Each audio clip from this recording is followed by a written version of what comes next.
السلام عليكم ورحمة الله وبركاته. إن الحمد لله نحمده ونستعينه ونستغفره ونعوذ بالله من شرور أنفسنا ومن سيئات أعمالنا. من يهده الله فلا مضل له ومن يضلل فلا هادي له. وأشهد أن لا إله إلا الله وحده لا شريك له.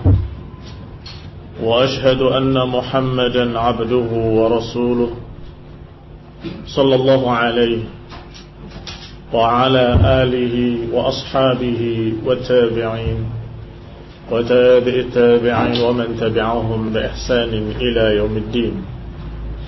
يا أيها الذين آمنوا اتقوا الله حق تقاته ولا تموتن إلا وأنتم مسلمون.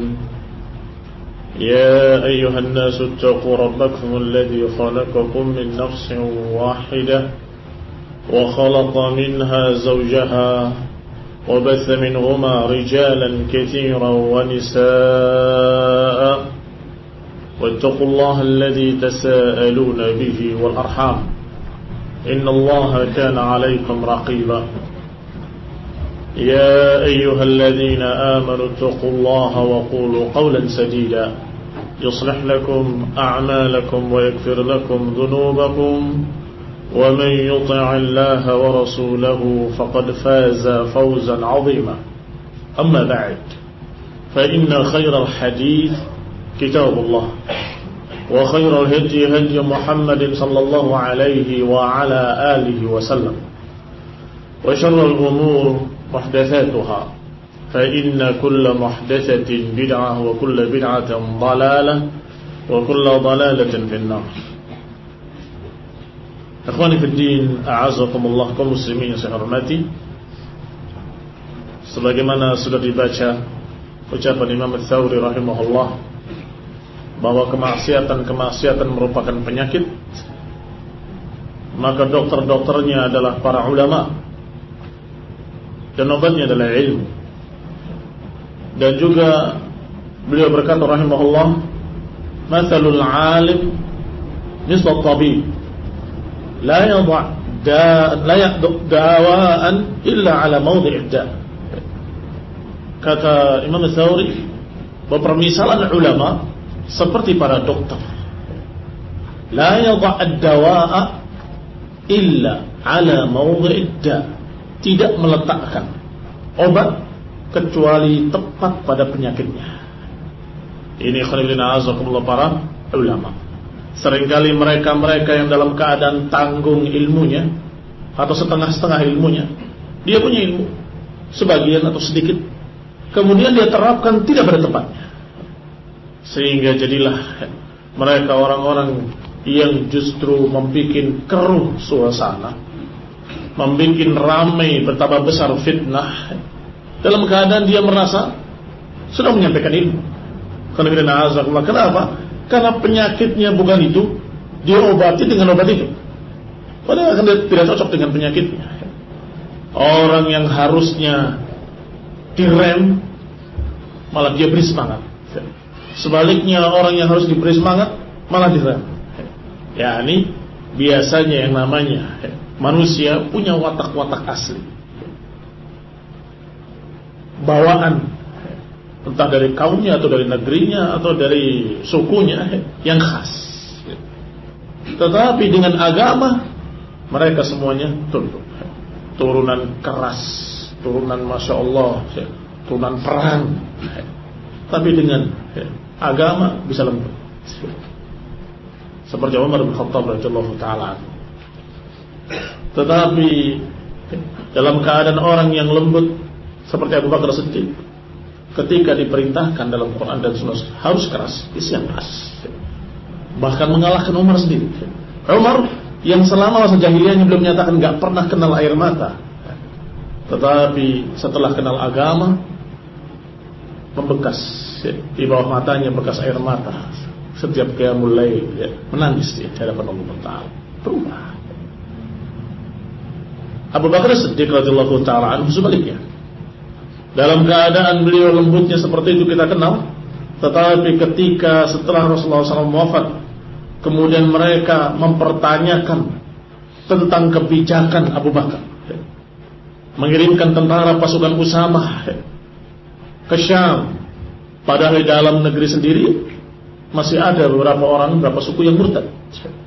Maka mereka berkata, ya Abu Bakar, ya Amirul Mukminin, apakah kita akan mengirim tentara ke sana dalam keadaan di negeri kita masih kacau seperti ini? Kata Abu Bakar, sungguh demi Allah, aku tidak akan menggagalkan apa yang sudah diucapkan oleh Rasulullah SAW. Pasukan ini sebelum Rasulullah wafat sudah diperintahkan berangkat. Apakah aku akan menggagalkannya? Demi Allah, aku tidak akan meninggalkan satu sunnah pun yang disunahkan oleh Rasulullah SAW, kecuali aku akan berjalan. Walaupun anjing-anjing Madinah mempermainkan gelang-gelang kaki istri Rasulullah, aku tetap berangkatkan pasukan Usamah. Lihat, tegasnya Abu Bakar Siddiq. Demikian pula ketika memerangi para mani'iz zakah yang tidak membayar zakat. Umar bin Khattab menyatakan, ya Abu Bakar, bukankah mereka sudah mengucapkan la ilaha illallah? Bukankah mereka masih sholat? Bukankah mereka? Maka kata Abu Bakar, demi Allah, ajaban azuja'un fi jahiliyah wa jabanun fil Islam. Apakah engkau pemberani zaman jahiliyah, kemudian engkau berlaku dalam Islam? Wallah, la nufarriq baina salati waz zakah. Demi Allah, aku enggak akan bedakan antara salat dengan zakat. Siapa yang tidak salat kafir, demikian pula siapa yang tidak mau zakat. La nufarriq baina salati waz zakah. Wallahi, law kana iqalan yu'addunahu fi ahdi Rasulillah laqatalnahum alaih. Walaupun seutas tali atau seekor anak unta yang biasa mereka berikan di masa Rasulullah SAW, kemudian sekarang mereka tidak mau memberikan, laqatalnahum alaih, aku akan perangi mereka karenanya. Dan Abu Bakar Siddiq. Baik, apa yang kita maksud tadi kaitannya dengan obat dengan penyakit atau obat dengan sesuatu diletakkan pada tempatnya. Orang yang sudah cenderungnya keras, ingatkan bahwasanya ini seharusnya keras pada tempatnya, direm. Sebaliknya, orang yang memang Masya Allah kena lihat darah aja pingsan misalnya, yang kalau ada orang suaranya keras di gemetaran dia, kalau suara keras tak belum marah, bagaimana? Harus dinaikkan dengan dalil, kamu harus begini, kamu harus begini, dalilnya. Tak bisa. Kemudian mau baik sama semua kelompok, tak bisa. Kami berdiri di atas semua golongan, baik sama semua kelompok, tak bisa. Riba nasrayatullah tughra. Kedua manusia itu tujuan yang tidak akan pernah tercapai. Pengen baik sama semua pihak, kan begitu orang yang sifatnya sudah lembut begitu. Nggak enak, masa kita ribut sama orang. Jadi sama orang ahli bid'ah, sama orang kafir nggak usah ribut, baik-baikan semua. Ini obatnya apa? Beda. Yang ini obatnya ini obatnya itu. Ayatnya ini ayatnya. Tetapi kalau terbalik, berbahaya. Yang keras-kerasnya tambah ekstrim melampaui batas, yang lembut bijaknya bijak melampaui batas, bijak sana, bijak sini, bijak situ, bijak sana, bijak mana-mana. Rusak dua-duanya karena salah obat, malpraktek namanya. Kaum muslimin yang saya hormati, maka kata para ulama seperti Imam Tsauri bahwa para ulama itu adalah seorang yang memiliki ilmu, dan mereka seperti dokter-dokter kalau meletakkan obat tepat pada penyakitnya. Oh ini diginikan, oh ini digitukan. Nah, berkatalah Hasan al-Basri rahimahullah, al-ilmu ala ghairi ilmin, al-amil ala ghairi ilmin kasalik ala ghairi tariq. Kata Hasan al-Basri, seorang yang beramal tanpa ilmu itu seperti orang yang berjalan tapi tidak di jalannya. Saya mau ke Balikpapan, tapi yang ditelusuri bukan jalan ke Balikpapan, apakah akan sampai? Lah belum. Nggak akan nyampe bagaimanapun dia semangatnya berjalan. Kenapa? Bukan jalannya. Itu bukan jalan ke Balikpapan itu. Maka kata Hasan al-Basri, al-amil ala ghairi ilmin, seorang yang beramal tanpa ilmu, kasalik ala ghairi tariq, dia berjalan bukan di jalannya.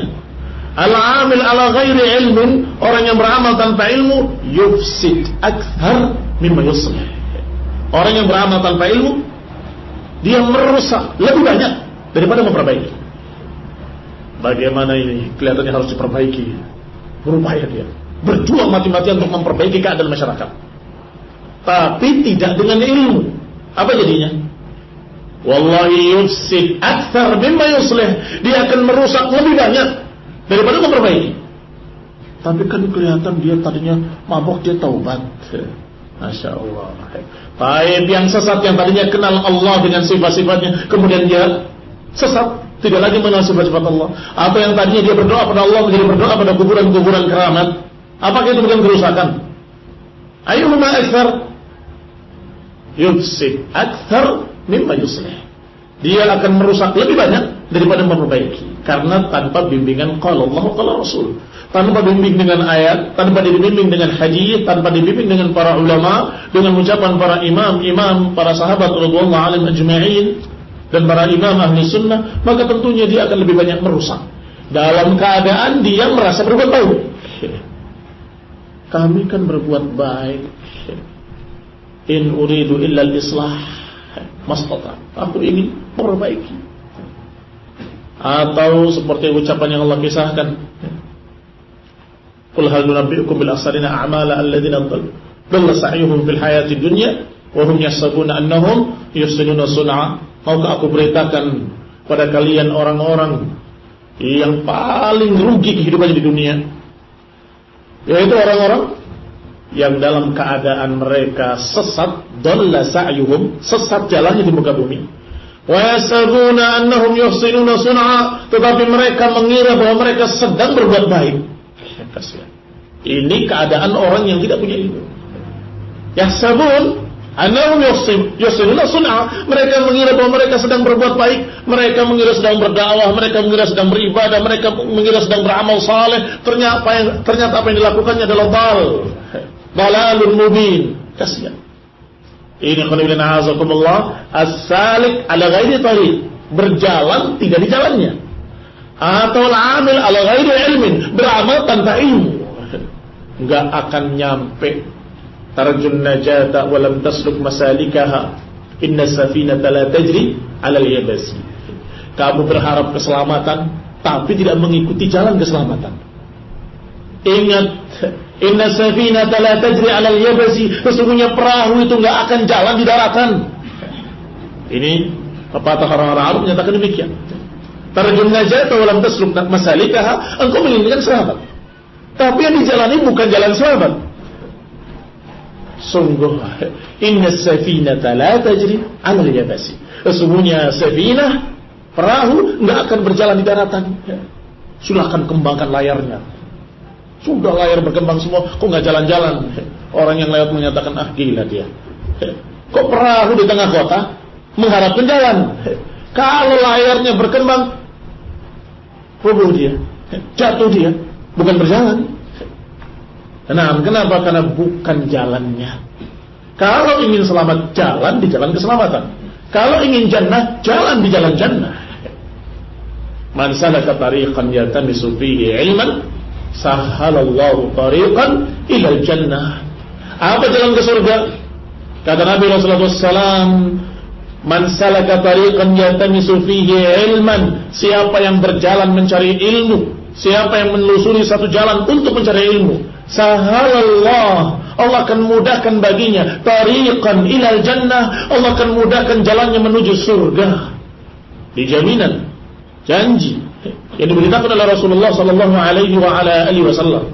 Siapa yang belajar mencari ilmu, siapa yang mempelajari qala Allah qala Rasul, mempelajari Quran wa sunnah dengan tafsirnya dari para salafus saleh, dengan tafsirnya dari para ulama, dari para sahabat radhiyallahu alaihim ajma'in, niscaya dia akan dimudahkan jalannya menuju surga. Kalau jalannya sudah benar, insyaallah cepat atau lambat akan sampai ke tujuan.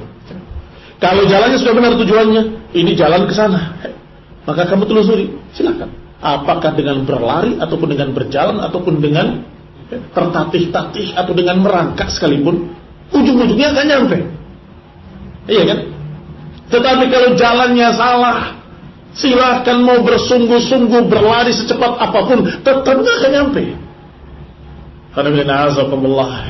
Ketika mereka ada yang bertanya kepada gurunya dari kalangan para tabi'in, ya Syekh, apakah mungkin kami bisa seperti para sahabat?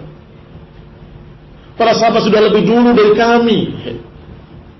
Dalam kitab Ma'ar-Ra'ilil Awal, mereka lebih dulu dari kami, mereka lebih cepat. Mereka sudah berangkat lebih dulu dengan pasukan berkuda yang hebat, yang gagah. Cepat sekali. Kita, bagaimana kita akan nyampe mengejar mereka? Nggak akan bisa mengejar mereka.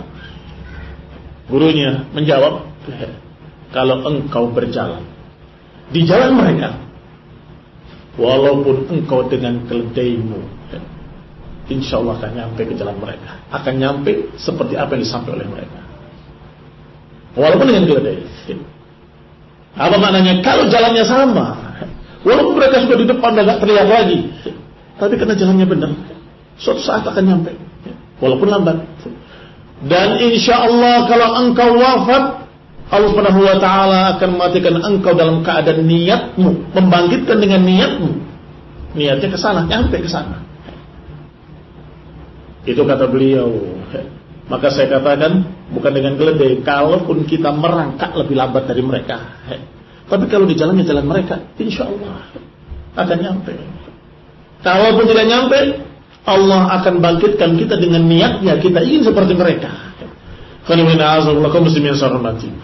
Yang jadi masalah kalau diajarkan ucapan para sahabat, ini jalan mereka dalam para sahabat, dijawab dengan penolakan.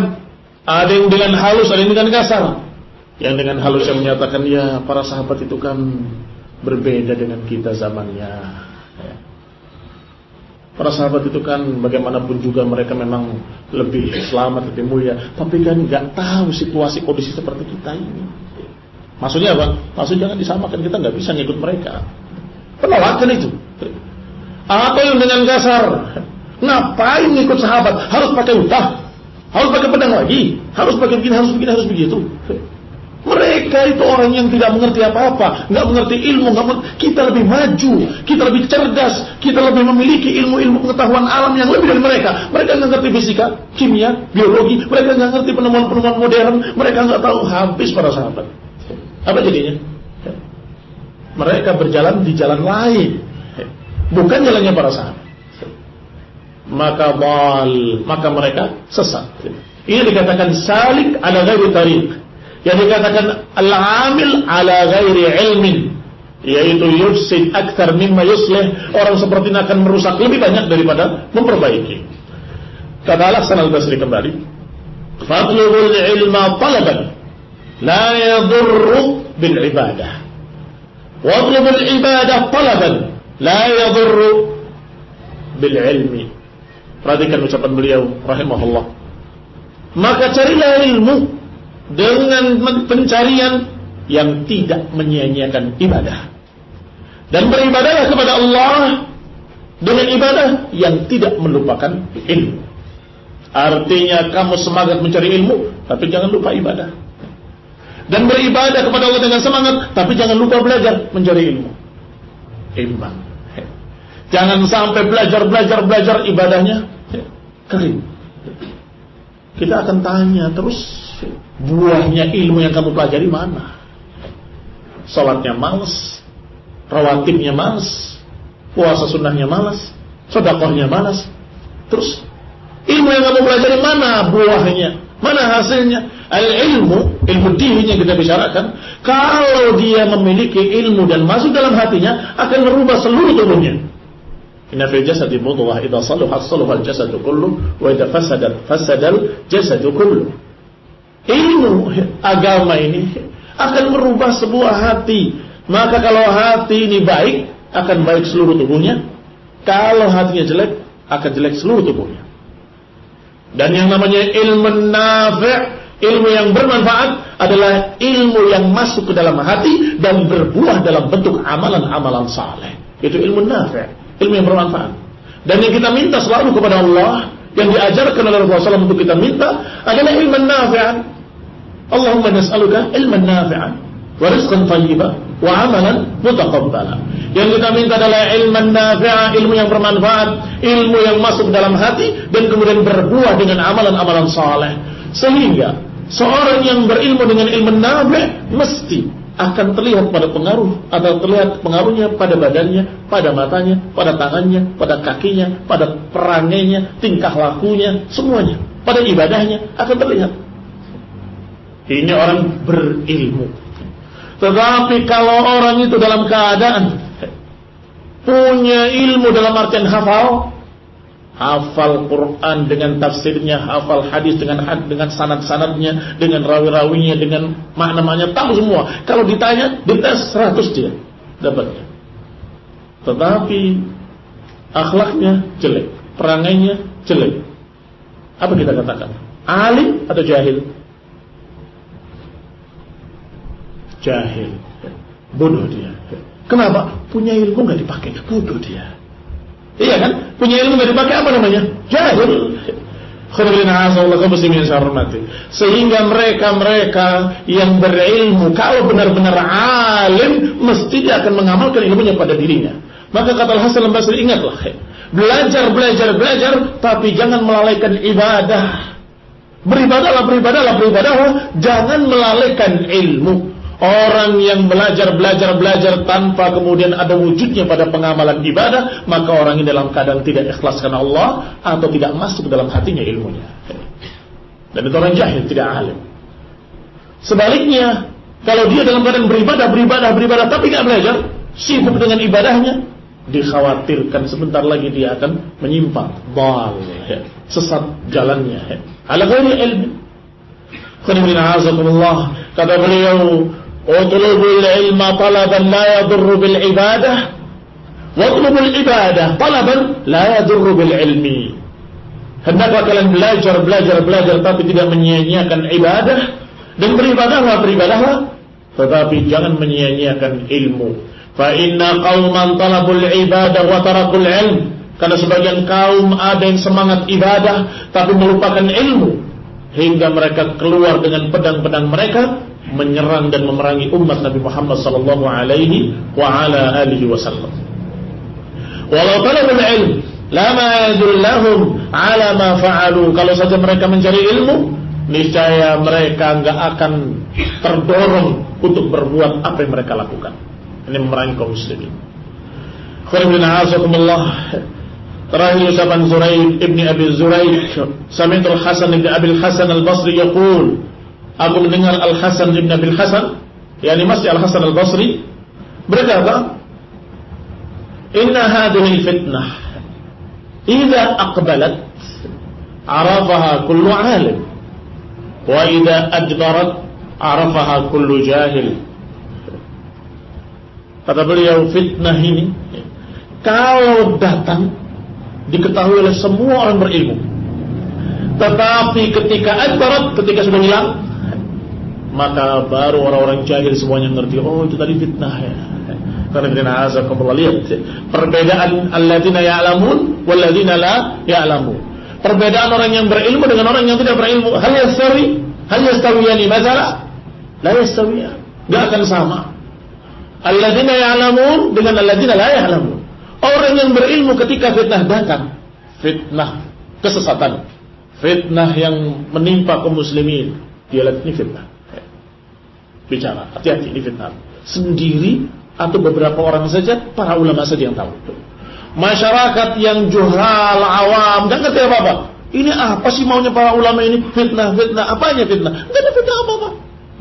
Setelah selesai korban sudah banyak, terakhir ketika fitnah itu sudah mulai hilang, iya ya kemarin ternyata fitnah. Terlambat. Ketika awal munculnya Khomeini, saya masih ingat,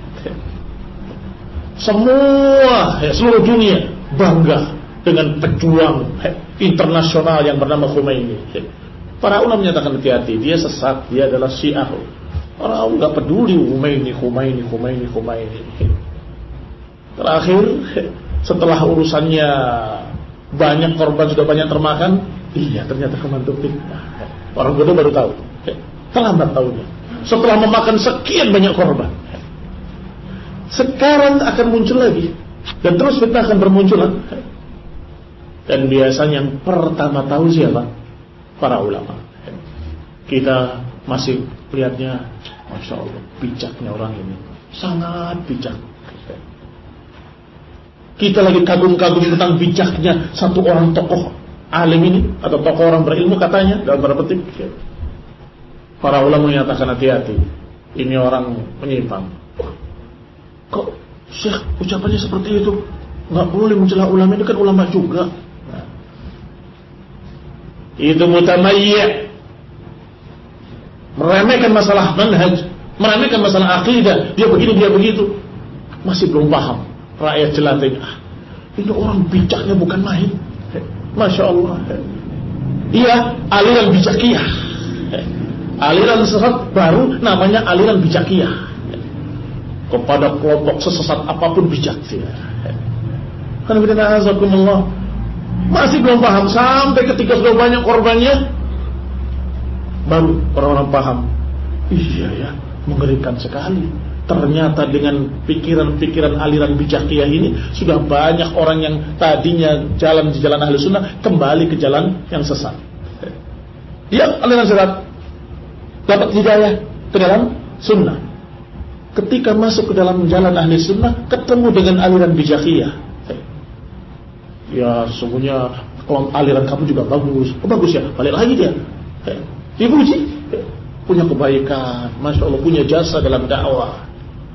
Balik lagi, oh ternyata bahaya sekali.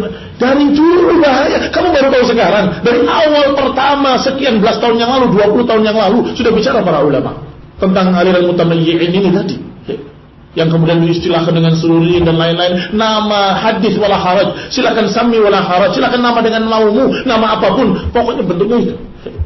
Bentuknya memuji-muji ahli bid'ah, membela-bela mereka, dan seterusnya dan seterusnya. Sehingga nama bisa berubah. Tetapi yang kita maksud adalah kesalahan yang ada pada mereka dalam bentuk seperti itu. Mengangkat-ngangkat kelompok-kelompok yang menyimpang, yang akhirnya laku keras di pasaran gara-gara dia. Karena Allah muslimin yang saya hormati, itu bukan bijak. Itu bukan bijak. Kalau yang namanya bijak adalah adil, sesuai dengan apa kata Allah, apa kata Rasul. Apa kata Allah, apa kata Rasul. Dia cocoki itu, maka dia adil. Berarti dia bijak. Kalau mencocoki hawa nafsunya, menyelisih Quran dan Sunnah, itu bukan bijak sama sekali. Demikian kata Al-Hasan Ibn Abil Hasan, yaitu Al-Basri rahimahullah, bahwa fitnah itu ketika datang, pertama tahu ulama dulu. Ketika sudah mulai hilang, baru mereka tahu. Kaum muslimin yang saya hormati, ketika saya masih muda, hampir semua buku di pasar adalah bukunya Ikhwanul Muslimin. Mungkin yang semasa dengan saya akan merasa, semua kamu merem aja di toko buku, mesti bukunya IM. Iya, hampir semua bukunya mereka. Laku keras dan semua orang membanggakan. Oh, setelah akhir-akhir ini, IM-nya sendiri malu mengatakan dengan IM. Ya saya sesungguhnya Ahlussunnah juga, gitu kan. Saya sesungguhnya ya Salafi juga. Nggak berani menyatakan saya kelompoknya Ikhwanul Muslimin. Nah, kenapa? Karena sudah mulai jelas. Belakangan terakhir, arafahu kullu jahil. Setelah mulai hilang, baru dikenal oleh orang-orang jahil. Pembahasan berikutnya dalam masalah ini, dalam masalah ilmu, adalah husnu ikhtiyaril alim. Bagaimana kita mencari seorang pengajar, seorang pembimbing. Ilmunya penting, tapi kepada siapa kita belajar? Dan bagaimana sikap kita kepada para pengajar, para ulama? Wa ta'assi bi akhlaqihi, dan wajibnya kita menghormati para ulama, meneladani para ulama sebelum mencari ilmu. Pertama ucapan Rasulullah SAW yang menyatakan laisa minna man lam yarham saghirana wa yuqir kabirana wa ya'rifu li'alimina yani haqqahu. Akhrajahu Hakim rahimahullah. Dan juga Imam Ahmad dalam Musnad. bukan dari kami orang yang tidak menyayangi orang-orang yang lebih kecil dan tidak menghormati orang-orang yang lebih besar, yang lebih tua. Wa ya'rif li'alimina, dan tidak mengenali haknya para orang-orang berilmu kita. Lihat ikhwan fillah azakumullah kaum muslimin yang saya hormati, berarti tidak termasuk golongan kami, kata Nabi, orang yang tidak menyayangi yang lebih kecil dan tidak menghormati yang lebih tua dan tidak mendudukkan dan memberi hak-haknya para ulama, orang-orang yang berilmu. Siapa para ulama? Tentunya para ulama adalah orang-orang yang berilmu dan beramal. Sudah kita katakan tadi, yang namanya alim adalah yang amil. Kalau tidak amil, bukan alim. Ada permisalan yang terjadi sehari-hari di rumah kita. Kalau kita tanya teorinya anak tadi, nah, anak kita, bagaimana kalau api membakar enggak? Iya membakar. Kalau taruh di pakaian terbakar, kalau taruh di kasut bagaimana terbakar. Ilmunya punya, iya kan? Tapi ketika anak itu main-main api di kasur, apa dikatakan oleh orang tuanya? Bodoh kamu. Dia nggak bodoh, dia tahu api itu membakar. Jadi sisi mana bodohnya? Ketika orang tua menyatakan bodoh kamu, kau main api di kasur. Karena dia tidak praktekkan ilmu yang dia sudah ketahui bahwa api itu membakar. Kamu nggak mikir kalau membakar ini. Tidak tahu akibatnya dan dia tidak mempraktekkan ilmu yang dia ketahuinya. Dan ini khonidina azakumullah, yang namanya ilmu adalah orang itu tahu apa yang harus dilakukan dengan ilmunya, baru dia alim. Maka kalau kita mau belajar dari seorang ulama, maka cari al-alim, al-amil, al-ulama, al-amilin, ulama yang beramal.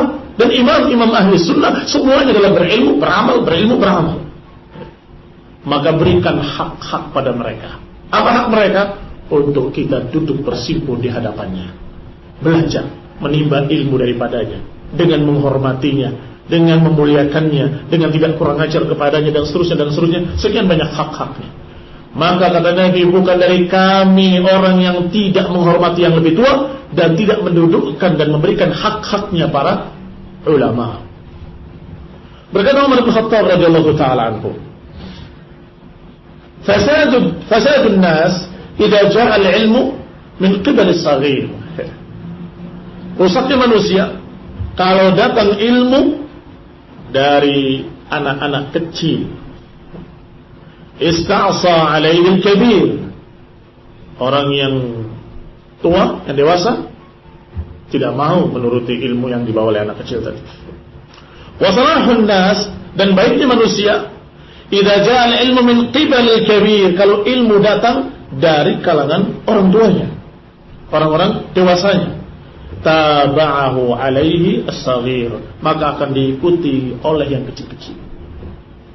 Demikian digambarkan oleh Umar bin Khattab radhiyallahu taala anhu. Aku tahu rusaknya manusia kapan dan baiknya manusia kapan.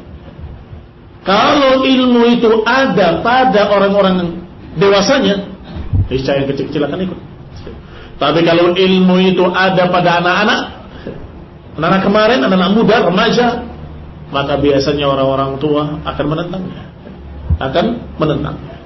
Maka khonibina azakumullah kaum muslimin yang saya hormati, berarti harus belajar dari mulai kecil, tetapi mengajar nanti sampai terpaksa nggak ada orang lain yang bisa ngajar, kamu harus ngajar. Sudah betul-betul matang, sudah kibar, sudah dewasa. Berkata Umar bin Khattab radhiyallahu taala anhu, tawadhu liman 'allamakum wa tawadhu liman ta'allamun. Hendaklah kalian tawadhu kepada orang yang mengajari kalian ilmu, dan juga hendaklah kalian tawadhu kepada mereka yang belajar kepadamu. Berarti tawadhu kepada guru kita dan tawadhu juga kepada murid-murid kita. Ya, ini jangan sombong di hadapan gurumu dan juga jangan sombong di hadapan muridmu. Jadi nasihat dari Amirul Mukminin Umar bin Khattab radhiyallahu taala anhu, tawadhu liman 'allamakum, tawadhulah kalian kepada orang-orang yang mengajarkan ilmu pada kalian. Dan tawadhu'lah kalian kepada mereka yang belajar dari kalian. Ini juga akhlak kepada ulama. Untuk kita tawadhu di hadapannya, jangan sok tahu. Jangan kamu dalam keadaan sok memiliki ilmu di hadapannya. Duduklah seperti duduknya seorang yang ingin menimba ilmu. Catatlah seperti orang yang memang semangat ingin mendapatkan ilmu. Peliharalah, hafalkanlah, sebagaimana orang yang sangat suka dan khawatir kalau hilang ilmu itu. Ini qulina azakumullah. Kalau seperti itu keadaannya, insya Allah gurumu, ustadzmu semangat ngajar. Tapi kalau sebaliknya, duduk bersender di belakang, nggak bawa catatan, nggak bawa pena, kedengaran alhamdulillah, nggak kedengaran juga nggak apa-apa, maka gurunya akan malas-malasan ngajar. Ngapain? Orang itu nggak butuh kok. Jadi disuruh untuk menggambarkan bahwa kamu itu butuh ilmu dan sangat butuh apa yang ada pada ustadznya. Demikian semestinya tawadhu seorang talibul ilmu. Berkata Abdullah bin Mas'ud radhiyallahu taala anhu, "La yazalun nas bi khair ma akhadul ilma an akabirihim." Manusia akan tetap dalam keadaan baik selama mereka mengambil ilmu dari orang-orang besarnya. Wa an umanaihim, dari orang-orang yang amanah. Wa an ulamaihim, dan orang-orang yang berilmu. Kibar fissin, tua umurnya, banyak pengalamannya. Dan juga umana, amanah, jujur, terpercaya, tidak mendustakan, tidak memutarbalikkan ilmu. Wa ulama, dan berilmu. Berumur, tua, tetapi nggak berilmu, bagaimana kita akan belajar dari dia? Tapi kalau dia berilmu, dalam keadaan dia masih anak-anak, apa yang terjadi? Emosinya lebih tinggi dari ilmunya. Yani dorongan anak mudanya lebih tinggi daripada ilmunya. Itu seringnya, kecuali beberapa yang Allah kecualikan. Illa man rahimah rabbuh. Fa idza akhadhuhu min sigharihim wa syirarihim halaku. Kalau mereka mengambilnya dari anak-anak kecilnya dan dari orang-orang jeleknya, halaku, mereka akan binasa. Berarti Ibnu Mas'ud menyebutkan 3 perkara sifat guru kalau kita mau belajar. Ambil ilmu dari para ulama yang seperti ini sifatnya. Pertama disebutkan kibar, akabirihim. Yang kedua umanaihim. Yang ketiga ulama. Akabir, umana, ulama. Orang itu sudah dewasa dan orang itu amanah, jujur. Dan yang ketiga, orang itu dalam keadaan berilmu. Ya ada sih orang berilmu tapi gimana ya, kurang amanah. Jangan, gak usah. Cari ilmu dari yang lain. Ada juga 2, ilmunya juga kurang lebih. Yang ini masih anak-anak, masih remaja, yang ini sudah Masya Allah 10. Nah ini dari sini. Nah, emang kenapa? Apa keuntungannya 10? Mereka tidak hanya memiliki ilmu, tapi mereka memiliki khibrah. Pengalaman. Ketika anak muda tadi akan berbuat sesuatu, ini harus kita sikat. Orang tua tadi menyatakan jangan. Dulu waktu saya seperti kamu pernah begitu pengalaman, hasilnya begini.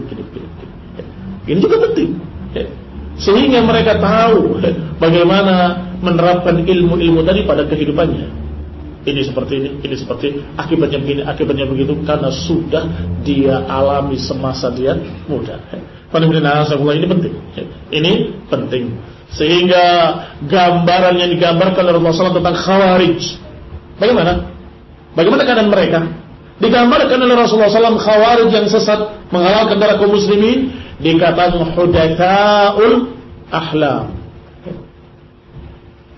Hudatsa al-ahlam. Apa maknanya? Masih muda-muda, masih belia, masih umur 16 tahun, 17 tahun, kasihan. Sudah menjadi pejuang jihad fisabilillah alias teroris. Jauh banget, itu bukan jihad, bukan mujahid. Umurnya masih 20 tahun, 19 tahun, Masya Allah. Ini keadaan mereka yang masih muda. Illa man rahimah rabbuh. Saya terus mengucapkan illa man rahimah. Kecualian tetap ada. Kekecualian orang tua yang tua-tua keladi, semakin tua semakin jadi, ada. Anak muda yang sebaliknya lebih dewasa dari orang tua juga ada. Seperti Ibn Abbas radhiyallahu taala anhu. Sehingga ketika berbicara antara kibar para sahabat, dibawa Ibn Abbas oleh Umar bin Khattab. Yang lain bertanya-tanya, apakah kita perlu bawa anak-anak kita? Kata Umar, beda. Ini beda. Tidak sama. Nanti kalian akan tahu. Ternyata benar. Begitu berbicara terlihat ilmunya. Beliau tahu apa-apa yang mereka ternyata nggak tahu, nggak paham. Akhirnya mereka kenal siapa Ibn Abbas radhiyallahu taala anhu, walaupun dia masih remaja. Baik. Maka kita bicara keumuman anak-anak muda. Apa biasanya? Emosional tinggi, semangat berapi-api, pengalaman tidak ada. Apa lagi? Wibawa kurang. Ada seorang anak muda bicara di majelis, bikin kajian. Silakan kalau ada pertanyaan. Hampir seluruhnya nanya. Kenapa? Seluruhnya nanya. Bukan masalah apa-apa. Penasaran. Ini anak kecil bicara-bicara. Nanyanya semua ngetes. Kalau ini bagaimana? Kalau itu bagaimana? Kalau ini bagaimana? Semuanya ngetes keilmuan anak ini. Sampai kebingungan dia. Kenapa? Karena kurang wibawa. Ini anak sepantaran anak saya. Harusnya beliau belajar terus. Belajar lagi. Sampai ketika ini nggak ada yang bisa ngajar. Si fulan telah wafat, si fulan telah meninggal. Cuma kamu yang bisa. Nggak ada orang lain. Terpaksa dia duduk. Ternyata memang umurnya baru 40 sekian. Masya Allah. Iya kan? Karena sudah wafat semua para ustaz-ustaznya. Mestinya kalau dia punya waktu belajar. Kata Ibnu Mas'ud radhiyallahu ta'ala anhu, kalau mereka mengambilnya dari akabirihim, orang-orang besarnya, orang-orang dewasanya, wa umanaihim, dan amanah, terpercaya, wa ulama, dan berilmu, maka niscaya dia akan baik. La yazalun nas bi khair. Manusia akan baik. Tapi kalau sebaliknya ngambil dari orang-orang yang tidak umana, ayat dipotong-potong tidak pada tempatnya, hadis disembunyikan maknanya, maka tentunya akan halaku, akan binasa. Berkata Abdullah Ibn Abbas radhiyallahu ta'ala,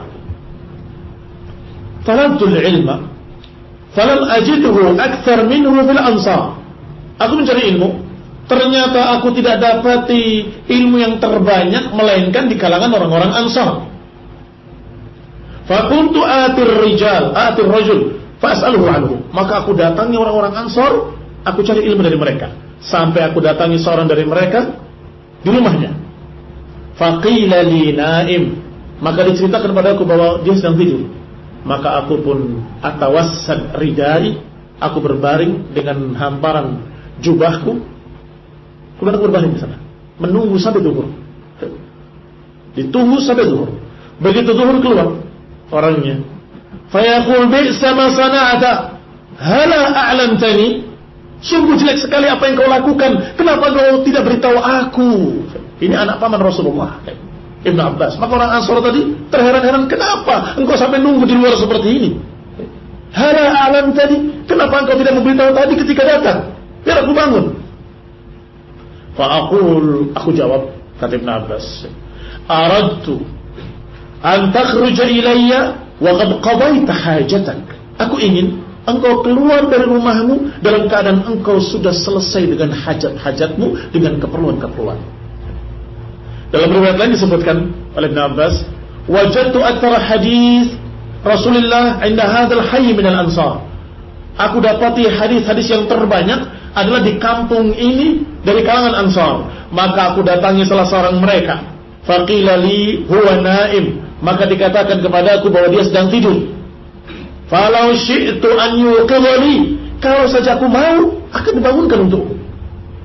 Ya jelas, ini anak paman Rasulullah. Kalau bilang Ibn Abbas datang, pasti akan bangun dia. Iya kan? Tapi biar ditunggu di luar dengan hamparan ridanya, dengan berbantalkan jubahnya sampai keluar. Begitu keluar mau sholat duhur, dia temui. Maka beliau pun terkejut dengan kalimat tadi, "Bi'sa ma sana'ata hala a'lamtani." Sungguh jelek sekali apa yang kau lakukan. Kenapa kau tidak beritahu aku? Apa jawaban Ibn Abbas? Qala hatta yakhruj li astatiba bidzalika haditsu. Aku biarkan dia keluar dalam keadaan sudah selesai hajat-hajatnya agar ucapannya thayyib. Li astatiba bidzalika haditsu. Agar dia menyampaikan dalam keadaan fresh. Lihat ikhwan azabullah akhlaknya seorang pencari ilmu kepada orang yang menyampaikan ilmu. Dibiarkan supaya fresh, kemudian baru ditimba ilmunya. Kalau dipaksa bangun dalam keadaan ngantuk, ya, waalaikumsalam, ada apa? Saya tanya, ini masalah, mau mikir yang rumit-rumit dalam keadaan bangunnya aja belum 100%. Akhirnya tidak thayyib, la yastati'. Bahkan bisa jadi yang keluar adalah kalimat marah. Itu aja nggak ngerti. Haram. Hai, pergi sana. Kamu pergi dalam keadaan bingung. Haram apanya ya? Dalilnya nggak disebutkan, riwayatnya nggak disebut. Gimana ini Ustadz ini? Kamu yang gimana, bukan Ustadznya? Bagaimana kamu maksa-maksa seseorang untuk menjawab dalam keadaan dia belum menunaikan hajatnya? Dia butuh istirahat, dia butuh tidur dan seterusnya. Maka kata Ibn Abbas, aku sengaja biarkan agar aku mendapatkan sesuatu yang fresh dari dia. Kalau dia sudah selesai semua hajat-hajatnya, dia akan nyampaikan dengan fresh, dengan segar. Qala Muhammad bin Sirin rahimahullah, "Inna hadzal ilma din fanzur amman ta'khuduna dinakum." Kata Muhammad bin Sirin, sesungguhnya ilmu ini, ilmu agama, itu adalah agama itu sendiri. Din. Fanzuru amman ta'khuduna dinakum, maka lihatlah kalian dari mana kalian mendapatkan ilmu agama ini. Demikian ucapan Ibnu Sirin sebagaimana nukil oleh Ad-Darimi dan dalam kitab Al-Faqih Mutawaqqih, juga dalam adab Imla dan Tarikh Dimashq, dan dalam Tadrib Rawi. Dikatakan Muhammad bin Sirin dengan kalimat inna hadzal ilma din, sesungguhnya ilmu ini agama. Karena ilmu ini ilmu agama, maka itu adalah agama itu sendiri. Maka lihatlah dari mana kalian ambil agama kalian. Berarti harus lihat guru kalian siapa. Imam Bukhari rahimahullah menyatakan, aku mengambil ilmu lebih dari 100 guru, dan seluruhnya menyatakan al-iman yazidu wa yanqus. Al-iman yazidu wa yanqus. Qanibina azallahu muslimin sarmati. Wal iman qaulun wa amal. Iman itu adalah ucapan dan perbuatan. Artinya semua guru-gurunya adalah yang prinsipnya prinsip ahli sunnah, yang menyatakan iman qaulun wa amal, ucapan dan perbuatan, yazidu wa yanqus. Seluruh guru-guru beliau. Tidak ada murji'ah yang menyatakan iman itu qaulun saja, tidak ada. Tidak ada khawarij yang kalau amalannya jelek, dosa, hilang imannya, kafir. Tidak ada Mu'tazilah yang menyatakan kalau amalannya amalan jelek maka imannya hilang, tapi kafir pun tidak. Manzilah baina manzilatin, tidak ada. Semua guru-gurunya, kata beliau, semua menyatakan al-iman qaul wa amal. Iman itu adalah ucapan dan perbuatan, yazid wa yanqus. Berarti semua gurunya ahli sunnah. Maka ketika kita menimba ilmu, carilah dari ahli sunnah, dari yang mengatakan al-iman qaulun wa amal, dari orang-orang yang memiliki prinsip-prinsip ahli sunnah, bukan Mu'tazilah, bukan Khawarij, bukan pula Murji'ah, bukan pula aliran-aliran Sufi yang sesat, bukan pula mereka-mereka dari kalangan Syiah Rafidhah yang mencerca para sahabat, bukan mereka-mereka yang mencemooh dan melecehkan ilmu dalam Quran wa Sunnah karena mereka membanggakan filsafat, membanggakan Aristoteles, membanggakan tokoh-tokoh Yunani. Jangan. Ambil ilmu dari ahli sunnah yang sumbernya dari Quran dan Sunnah, yang ilmu yang dibawanya adalah qala Allah wa qala Rasul, yang mengambil dari salafus saleh, dari para imam ahlus sunnah, maka ambil dari mereka. Ikhwan ibn a'azakumullah, berkata Ibnu Wahab rahimahullah, ma ta'allamtu min adabi Malik afdal min ilmih. Apa yang aku pelajari dari akhlaknya Imam Malik sungguh lebih afdal daripada ilmunya. Sungguh lebih afdal daripada ilmunya. Ini menunjukkan kalau akhlaknya Imam Malik sungguh sangat teladan dan sangat patut dicontoh. Sehingga beliau Ibnu Wahab menyatakan, aku mendapatkan dari adabnya beliau sebelum dari ilmunya. Baik, kalau kita pelajari dari orang-orang yang tidak seperti itu, baru datang kamu dapat adab yang jelek, apa hukumnya? Sambil merokok. Gimana? Apa yang kamu tanyakan? Rusak kaum muslimin kalau gurunya kayak gini.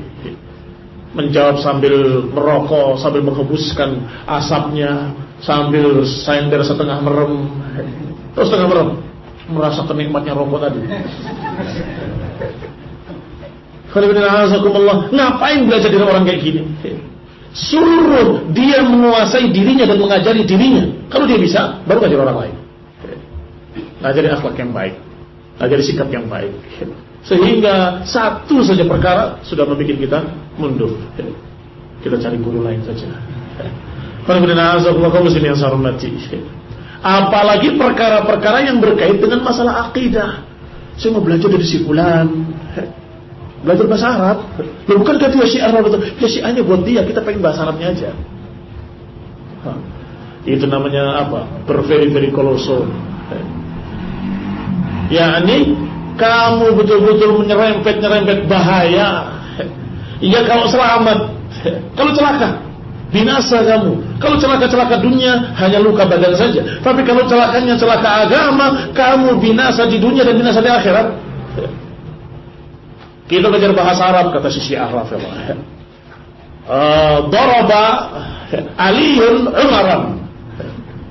Contohnya sudah nyerempet bahaya. Mana fa'ilnya? Ali bin Abi Thalib. Mana maf'ulnya? Umar pantas dipukul. Gimana? Terus bicara lagi, contoh lagi. Apa tahu kamu makna Humairah? Aisyah tadi dipanggil Humairah. Itu adalah isim tasghir katanya. Ini pelajarannya sudah meningkat jadi tasghir.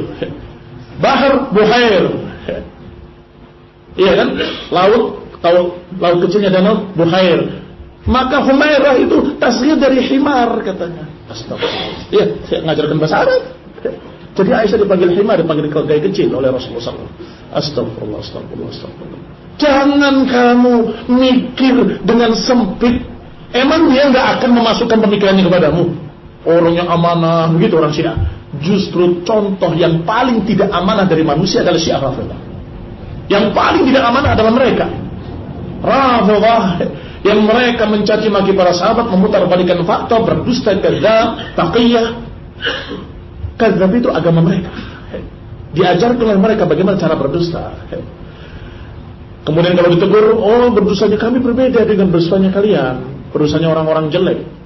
Kalau mereka berdustanya mau ke bioskop, bilangnya mau ke masjid.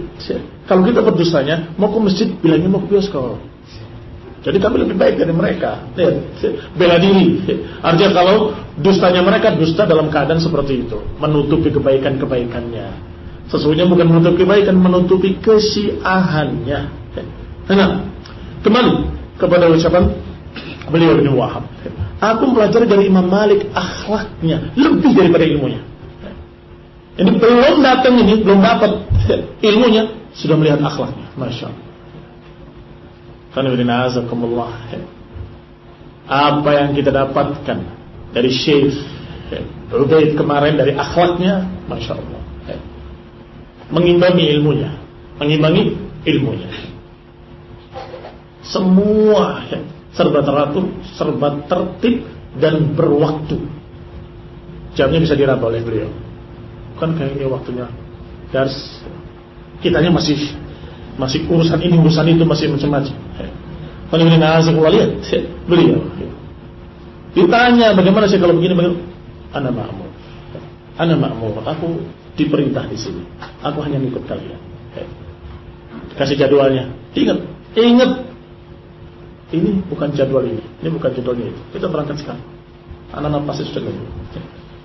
Kita yang malu, padahal anak-anak baru separuh. Ini adab namanya.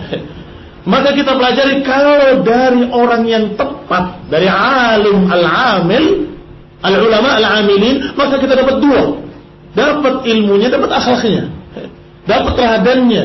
Otomatis yang namanya manusia, otomatis apakah dia terasa atau tidak terasa, ikut gurunya. Silakan lihat. Gurunya Ustadz Fulan modelnya kayak gitu. Cara bicaranya, gayanya, iya kan?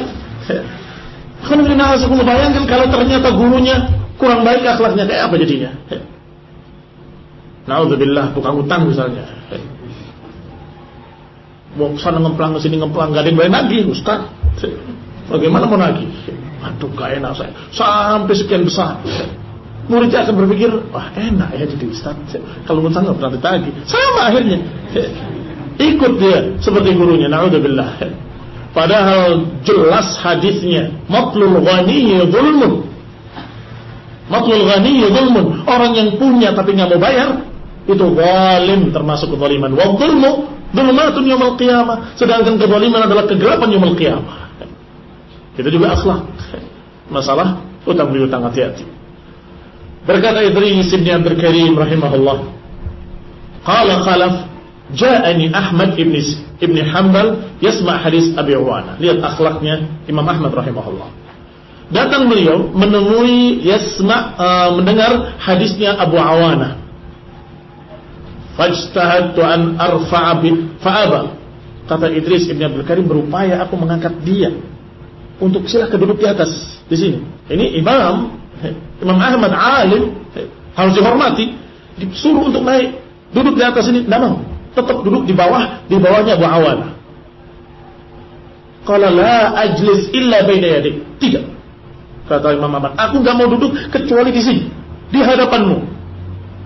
Umirna an natawadha liman nata'allam minhu. Aku diperintah untuk tawadhu kepada orang yang aku mengambil ilmu daripadanya. Kepada orang yang aku mengambil ilmu daripadanya. Jadi disuruh duduk sini, enggak mau. Duduknya di hadapannya seperti duduknya thalibul ilm. Mendengarkan. Sini kamu. Aku sekarang ini sedang mendengar hadismu, sedang mengambil hadis darimu. Maka aku talib statusnya. Kalau talib pencari ilmu, maka inilah duduknya talibul ilm. Di hadapan kamu, duduk bersimpuh di bawah, mendengarkan. Lihat Imam Ahmad rahimahullah, padahal beliau imam. Qala Abu Bakar ibni al-Mutawwi'i rahimahullah, ikhtalaftu ila Abi Abdullah Ahmad ibn Hanbal 12 sana. Aku berbolak-balik ke rumahnya Imam Ahmad bin Hanbal sampai 12 tahun. Beliau membacakan musnad untuk anak-anaknya. Fama katabtu haditsan wahida. Fama katabtu minhum haditsan wahida. Aku tidak mencatat satu hadis pun dari mereka, dari beliau. Innama kuntu anzur ila hadihi wa akhlaqihi wa adabihi. Aku hanya melihat bagaimana akhlak beliau, adab beliau, bagaimana sikap beliau, bagaimana beliau cara mengajar kepada anak-anaknya, bagaimana mendidik anak-anaknya, bagaimana akhlaknya. 12 tahun. Aku tidak mencatat satu hadis pun. Aku melihat bagaimana Imam rahimahullah dalam mendidik anak-anaknya, mengajarkan, berakhlak, beradab. Lihat kata Abu Bakar Ibn Mutawwi'i, 12 tahun dalam keadaan tidak mencatat hadis, belum mencatat hadis, baru mempelajari bagaimana akhlak yang baik. Hanya melihat dari gurunya, karena gurunya adalah Masya Allah cerminan dari sunnah-sunnah yang diajarkannya. Sunnah yang diajarkan mereka. Ada seorang imam, ulama, didatangi oleh para budak-budak belian, hamba sahaya. Wahai syekh, wahai imam, tolong sekali-kali Jumat engkau khutbah tentang masalah keutamaan memerdekakan budak supaya kami seperti mereka. Iya, insyaallah. Ditungguin Jumat depan, belum bicara. Hei imam, kenapa gak bicara? Tolong segera bicara. Engkau itu ucapannya didengar oleh mereka. Kalau engkau berbicara, niscaya mereka semua akan mengamalkannya. Iya, insyaallah. Jumat depan ditungguin, belum bicara juga. Sampai Jumat berikutnya belum bicara, Jumat berikutnya belum bicara. Sampai pada Jumat yang mulai mereka putus asa, ini budak-budak tadi, wah kayaknya Syekh gak mau berbicara masalah itu.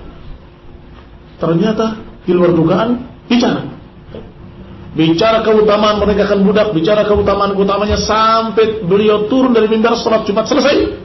Mereka semua memerdekakan budak-budaknya masing-masing. Masya Allah. Akhirnya gembira budak-budak itu mengucapkan jazakumullah khairan kepada imamnya. Ya imam, ya Syekh, jazakumullah khair, engkau memberikan kepada kami. Tapi ada tapinya. Kenapa kok baru sekarang? Kenapa enggak Jumat-Jumat yang lalu bicara? Apa jawabannya? Aku ingin berbicara masalah itu, tapi aku ingin sebelum bicara aku praktek. Maka aku kumpulkan uang sampai beli budak. Setelah beli budak, aku merdekakan. Baru aku bicara di mimbar. Jadi ternyata Jumat-Jumat tadi lambat tadi masih ngumpulkan uang untuk beli budak. Berarti beliau rahimahullah nggak berani berbicara tentang masalah memperdekakan budak kalau dia sendiri belum mempraktekannya. Masya Allah. Maka orang yang kayak gini ucapannya didengar, ucapannya ngaruh kepada masyarakat muslimin. Betul-betul keluarnya dari hati, masuknya ke hati. Tapi kalau keluarnya hanya dari mulutnya, ya hanya masuk telinga kanan, keluar telinga kiri, selesai. Qala Al-Hasan ibn Ismail rahimahullah, aku mendengar ayahku berkata, kana yajtami' fi majlis Ahmad zahaun 5,000 aw yazidun. Bahwasanya berkumpul di majelisnya Imam Ahmad itu jumlah manusia yang sangat besar, kurang lebih 5.000 orang, bahkan dikatakan au yazidun atau lebih dari 5.000.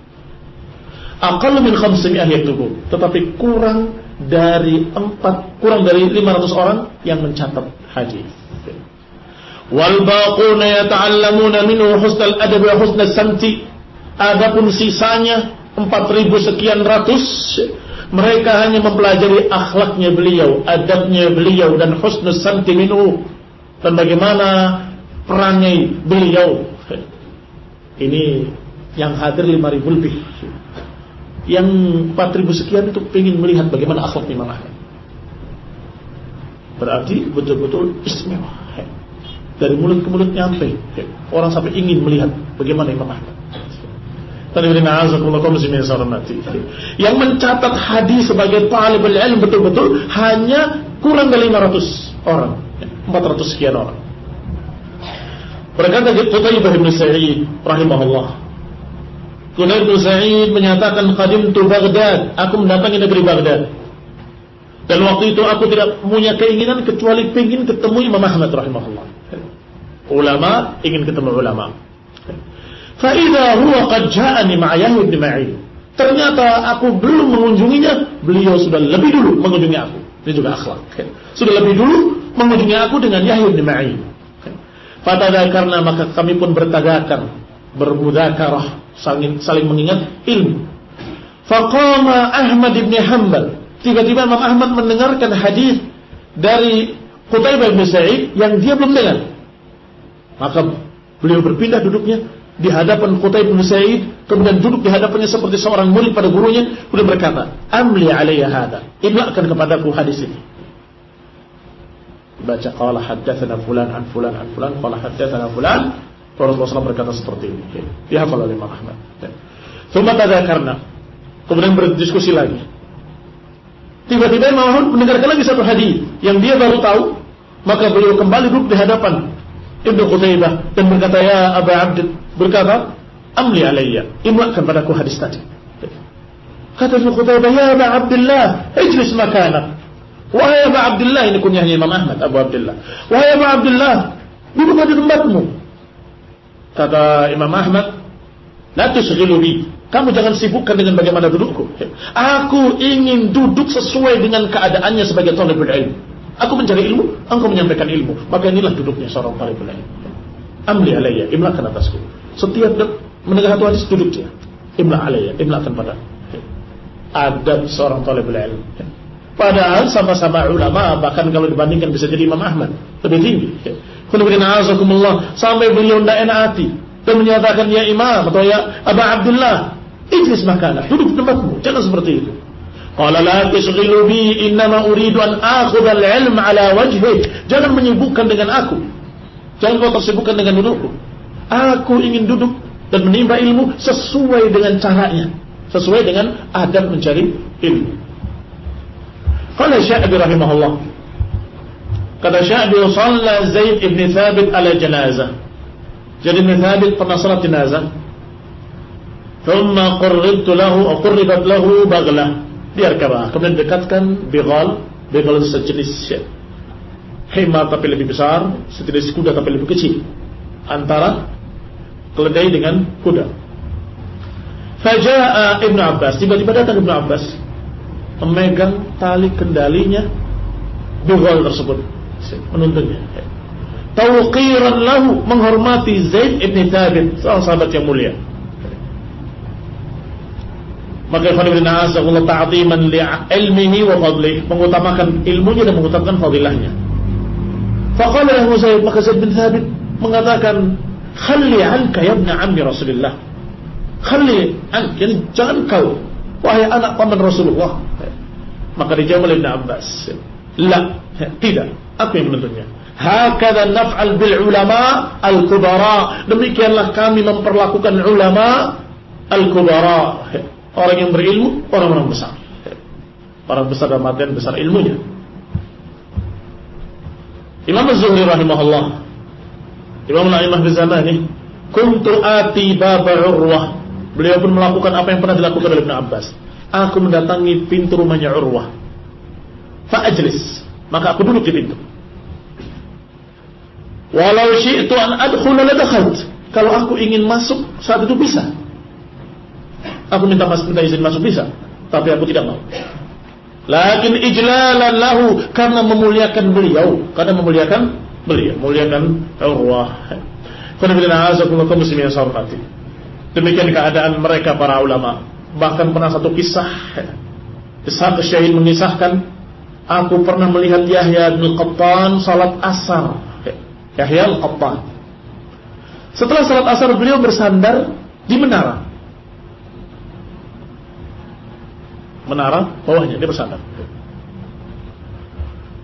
Fayaqif baina yadayhi, kemudian datang di hadapannya berdiri Ali al-Madini, kemudian Asyad Kuni, kemudian Amr ibn Ali, kemudian Ahmad ibn Hanbal dan Yahya ibn Ma'in. 5 orang semuanya berdiri, sedangkan Yahya ibn Qattan dalam keadaan duduk. Qala yastami'una al-hadith wa hum qiyam, berbicara nanya hadis, kemudian sampaikan hadis, dan mereka dalam keadaan berdiri seperti itu, terus mendengarkan hadis, tidak beranjak dari situ dan tidak duduk sampai datang waktu maghrib. Gurunya duduk, yang lain berdiri. Yani misalnya, kalau sekarang ada ustaz, habis ulama lah, jangan ustaz ya. Ustaz belum terlalu setinggi itu. Karena habis sholat duduk di situ. Tiba-tiba datang berdiri di bawahnya, nanya. Satu lagi datang. Itu mendengarkan ilmu, mendengarkan hadis, terus berdiri sampai asar. Berapa jam itu? Tidak beranjak, tidak bergeming. Kenapa? Haibatan wa i'dhaman, mereka menghormatinya karena kewibawaan beliau dan karena kemuliaan beliau. Mereka tidak mau kemudian duduk begitu. Entah, saya duduk dulu, kalau 2 jam kelamaan Ustaz. Enggak begitu. Tapi dia berdiri, tidak beranjak. Kenapa?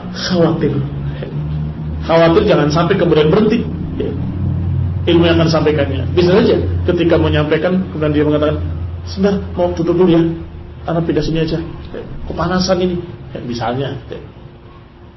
Terus ketika berhenti lupa, tadi menyampaikan apa, baru sepotong hadisnya.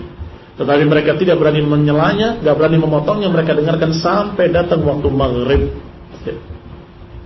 Kata Muhammad ibn Husain rahimahullah, nahnu ilal qalil minal adabi ahwaj minna ila kathir minal hadis. Aku kepada sedikit adab lebih aku butuhkan daripada ilmu hadis yang sangat banyak.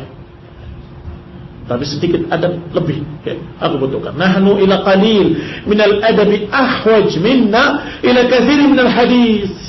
Kalau adabnya belum genap, belum baik, dikasih ilmu, akan hilang ilmunya. Dikasih ilmu, akan diremehkan ilmunya, karena adabnya belum baik.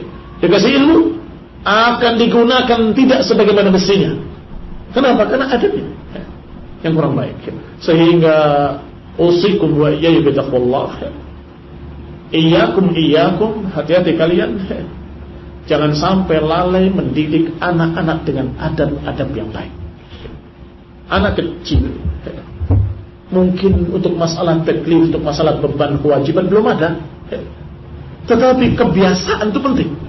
Kalau dia kebiasaan baik dengan adab-adab yang baik sampai dia dewasa, ketika dewasa menimba ilmu dalam keadaan memiliki adab dan akhlak yang baik, sehingga di pondok pesantren itu menerima ilmu dalam keadaan untuk dipraktekkan, untuk disampaikan, untuk diterapkan pada dirinya.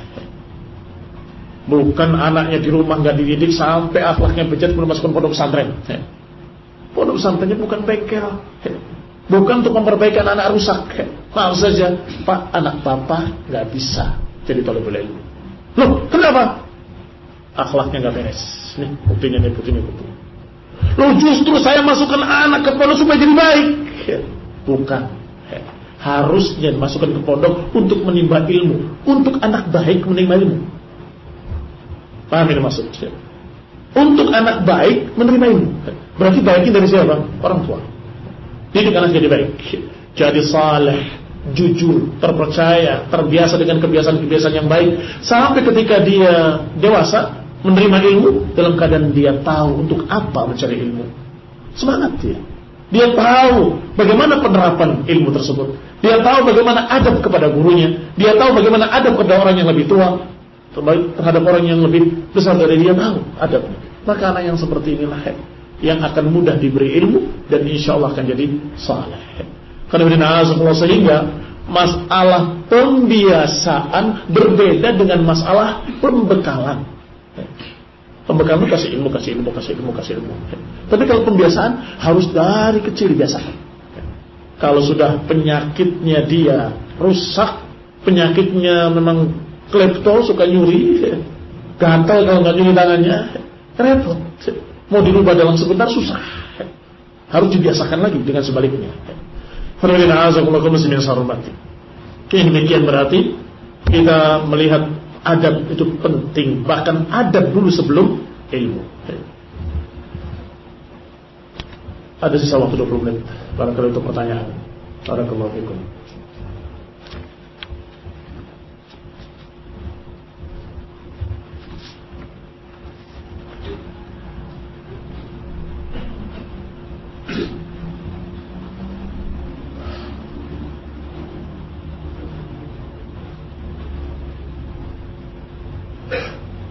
Berkata Sufyan ats-Tsauri, seseorang idza arada an yaktub al-hadits, kalau dia mau mencatat hadis, mencatat ilmu, ta'addaba wa ta'abbada 20 sana.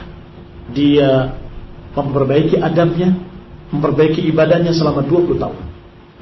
Baru kemudian menjadi seorang penimba ilmu hadis. Naam, berarti umur 20 tahun baru dia belajar kepada para ulama. Berangkat ke Madinah, berangkat ke Yaman, berangkat kepada para ulama. Sayang, eman-eman ongkos pesawat, kalau akhlaknya masih nggak beres, sampai sana main-main. Berapa orang kirim ke sana balik rusak semua, nggak ada hasilnya. Nah, tapi kalau pertanyaan ditulis dalam sebuah kertas sampai di sana.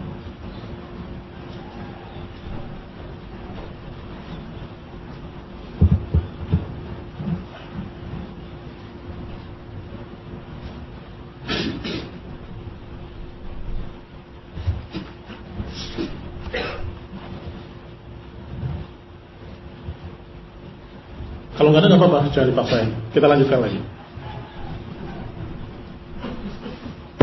Yang berikutnya, istiglalus salaf lil waqti fi mudarasatil ilm. Bagaimana para salafus saleh mengambil kesempatan dan memanfaatkan waktu. dalam mencari ilmu. Qala Rasulullah SAW sebagaimana dikeluarkan oleh Imam Bukhari rahimahullah, ni'matani maghbunun fihima katsirun minan nas, as-sihhat wal faragh. Dua kenikmatan yang manusia banyak terlalaikan daripadanya, yaitu as-sihhah wal faragh, kesehatan dan kesempatan. Ini nikmat sesungguhnya, nikmat sehat, nikmat kesempatan. Wallah, nikmat kesempatan ketika kita sudah hilang kesempatan baru tahu betapa nikmatnya kesempatan itu. Demikian pula kesehatan ketika kita sudah sakit baru sadar betapa nikmatnya sehat kembali. Qul inna a'udzubikumullah, berarti dua kenikmatan ini memang benar kata Nabi sallallahu alaihi wasallam, maghbunun bihi ma katsirun minan nas, terlalaikan daripadanya kebanyakan manusia ketika dia mau berangkat nggak bisa, kakinya sudah asam urat, kakinya sudah sakit nggak bisa jalan, kolesterolnya tinggi, mau baca kitab sudah rabun matanya, kacamata pakai masih belum jelas. Dulu ketika saya masih kuat, ketika saya kenapa? Ketika saya masih sehat nggak belajar. Terasanya setelah hilang kesehatan. Apalagi faragh, kesempatan. Ketika sudah mati, kesempatan sudah habis, baru menyatakan farji'na na'mal salihan inna muqinun. Ya Allah, kembalikan kami ke dunia, kami akan beramal saleh, kami sekarang sudah yakin. Nggak ada kesempatan lagi, nggak akan bisa dikembalikan ke dunia. Walaupun menyatakan farji'na na'mal salihan inna muqinun, nggak akan diberikan oleh Allah. Habis kesempatan. Maka kesempatan itu ketika kita masih hidup di dunia ini, itu kesempatan. Maka manfaatkanlah kesehatan dan kesempatan untuk mencari ilmu dan beramal, untuk mencari ilmu dan mengamalkan ilmu.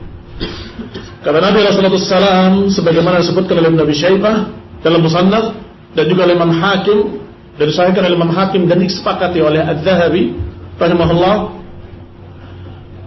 "Ightanim khamsan qabla khamsin." Ambil kesempatan 5 sebelum datang yang 5. Ambil kesempatan mudamu sebelum datang ketuaan. Ambil masa sehatmu sebelum datang sakitmu. Ambil masa cukupmu sebelum masa miskinmu. Dan ambil waktu kosongmu sebelum datang waktu sibukmu. Kaum muslimin sarmati, ini juga sama, perintah untuk memanfaatkan waktu, memanfaatkan kesehatan, memanfaatkan waktu muda. Mumpung kita masih sehat, Masya Allah, belajar, mengkaji ilmu agama, qala Allah, qala Rasul. Karena sesungguhnya bertambah umur, bertambah susah belajar.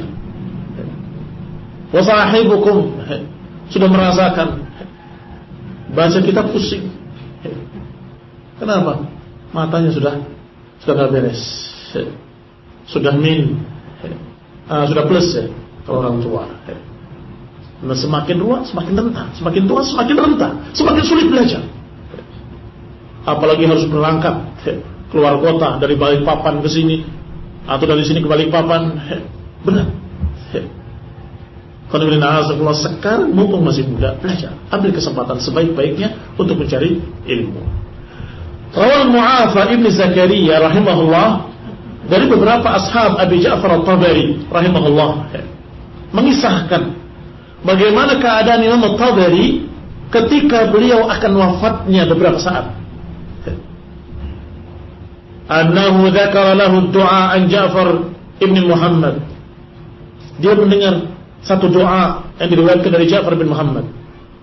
Maka Abu Ja'far At-Tabari menyatakan, ambilkan pena, ambilkan catatan, sahifah, bercatat dia. Faqila lahu, maka dikatakan kepadanya, afi hadhil hal, apakah dalam keadaan seperti ini kamu masih mencatat hadis? Ya, ini sudah sakit yang akan wafat, berapa saat lagi akan wafatnya? Masih ketika mendengar sesuatu yang baru dia catat, ya, ilmu. Qal, dijawab oleh beliau, yanbaghi lil insani an la yada' iqtibas al-ilmi hatta al-mamat. Semestinya bagi seseorang jangan meninggalkan untuk mencari ilmu, jangan berhenti mencari ilmu hatta al-mamat, sampai matinya. Sehingga beliau akan wafatnya ketika mendengarkan satu riwayat hadis tentang doa, dia catat. Siapa yang meriwayatkan? Dari mana? Catat. Ambilkan kertas dan pena. Maka yang hadir di sana mempertanyakan, ini keadaan kamu sedang parah. Wa Ibrahim ibn Jarrah al-Kufi rahimahullah, marida Abu Yusuf, menceritakan bahwa sakit Abu Yusuf Ya'qub ibn Ibrahim rahimahullah. Maka aku pun datang menjenguknya. Fawajad tuhu mughma alaih, aku dapati dia sedang pingsan, enggak sadarkan diri.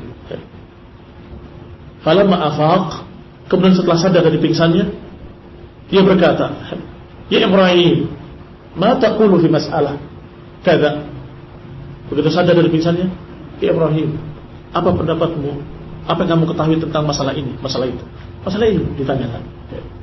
Maka aku katakan, kata Ibrahim bin Jarrah, fi misli hadhil hal, apakah engkau dalam keadaan seperti ini masih nanya masalah ilmu? Qala wala ba'sa bidzalik. Kata beliau, apa jeleknya? Apa salahnya kalau aku bertanya tentang ilmu dalam keadaan seperti ini?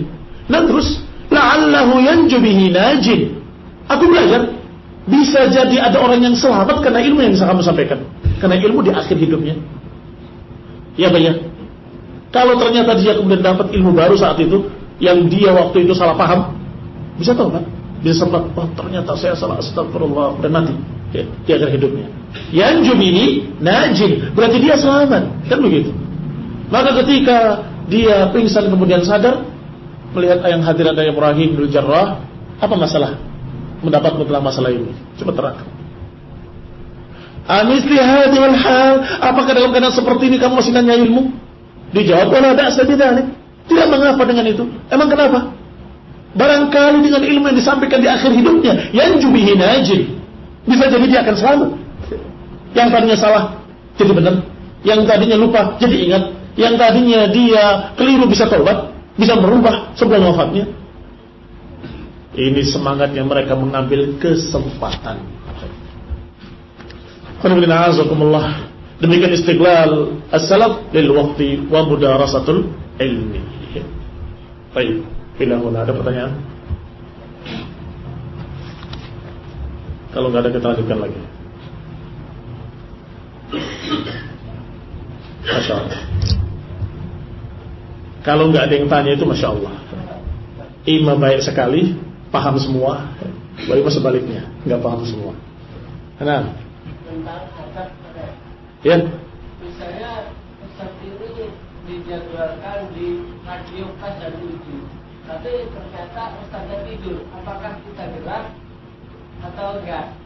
Bila nanti mulai menjadikan kalau tidak. Iya. Kalau untuk pribadi kita meminta sesuatu, maka kita tunggu. Tetapi kalau sudah janji dia, maka kita membantu untuk dia menepati janjinya. Paham ya? Karena menepati janji juga ada yang baik. Tapi kalau kita pribadi, Assalamualaikum Ustaz, kita ngalah. Biarkan dia sampai selesai hajatnya. Asar baru temui lagi. Nah, tapi kalau beliau sudah janji jam itu saya akan nyampaikan, insya Allah saya akan isi jam sekian, itu kan janji. Maka kita bantu beliau untuk menunaikan janjinya. Diingatkan Ustaz, iya Ustaz, ini jam segini. Oh iya, kecuali kalau dia memang uzur, kalau mau capek nggak apa-apa saya umumkan. Nggak apa-apa, kita umumkan bahwa nanti ditunda jam sekian. Nah, ini dengan adab wa taukhir, tentunya tetap dengan adab dan penghormatan. Wallahu taala a'lam. Jazakumullah khair.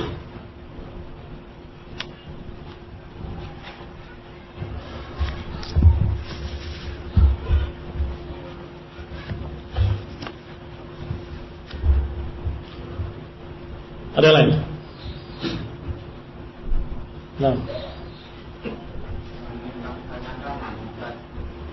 Bagaimana kalau kita bermakmum dengan imam takbir hari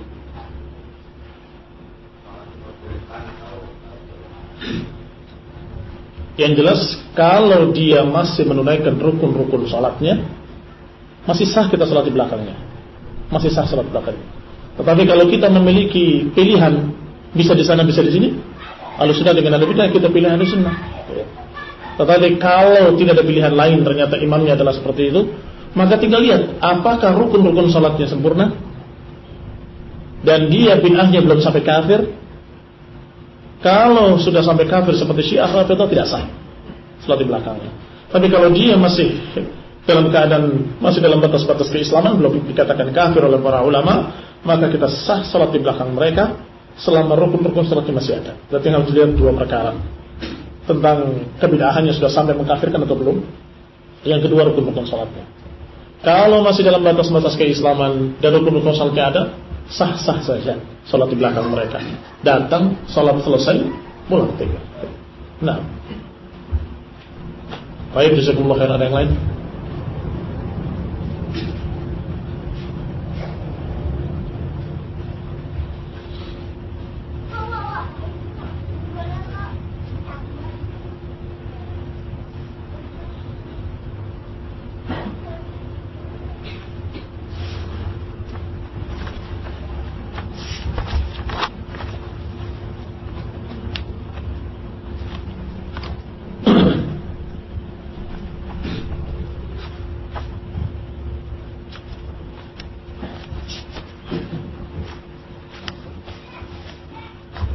Nah,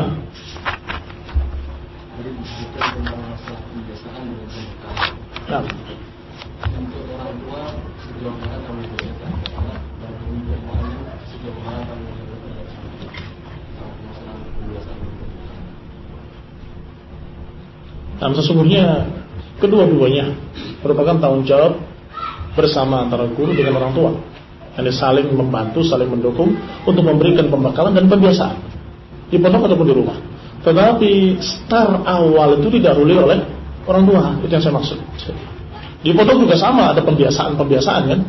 Nah, tetapi yang jadi masalah, sebelum anak itu ke pondok, siapa yang menjadikan anak itu terbiasa dengan kebaikan-kebaikan? Orang tua. Sehingga tanggung jawab orang tua itu lebih utama, lebih dulu daripada tanggung jawab guru. Maka diberikan sampai anak itu jadi Masya Allah. Begitu usia masuk pondok, Masya Allah. Tetapi kalau masih batas SD misalnya, tingkatan anak-anak, tentunya di pondoknya masih terus pembiasaan dari gurunya. Ketika pulang ke rumah juga orang tuanya membiasakan dengan pembiasaan. Yang istilah sekarang itu istilah lainnya tarbiyah wa ta'lim. Tarbiyah itu membina, membiasakan dengan yang baik-baik. Ta'lim itu mengajarkan ilmunya. Tapi fokusnya kalau pada anak-anak di bawah umur balik, itu lebih banyak pembiasaannya, porsinya. Setelah di atas balik, maka lebih banyak pembekalan ilmunya, karena pembiasaan sudah berjalan, Masya Allah.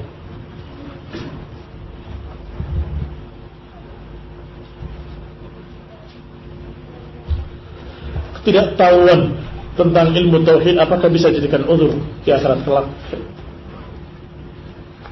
Masalah tidak tahu itu, apalagi permasalahan tauhid, maka dia berarti tidak melaksanakan perintah Allah untuk tahu. Paham maksud saya? Artinya Allah katakan fa'lam annahu la ilaha illallah, itu perintah untuk tahu. Sehingga ketika dia tidak tahu, dia akan disalahkan. Kenapa nggak belajar? Kenapa nggak tanya? Kenapa nggak ngaji? Kenapa nggak hadir di majelis-majelis ilmu? Kesalahan dia adalah tidak mendatangi majelis-majelis ilmu. Apalagi kesalahannya sudah datang ilmunya kepada dia, ditolak dengan kalimat itu Wahabi. Terus tidak tahu? Itu bukan tidak tahu, tidak mau tahu. Beda hukumnya. Kalau tidak tahu mungkin ada uzur. Tetapi kalau tidak mau tahu, ini jadi masalah. Ini yang akan mendapatkan ancaman-ancaman dari Allah adalah karena dia tidak mau tahu tentang agamanya sendiri, tidak mau tahu tentang apa yang paling penting dalam agamanya, yaitu tauhid. Maka ini yang terancam dengan ancaman-ancaman. Benar.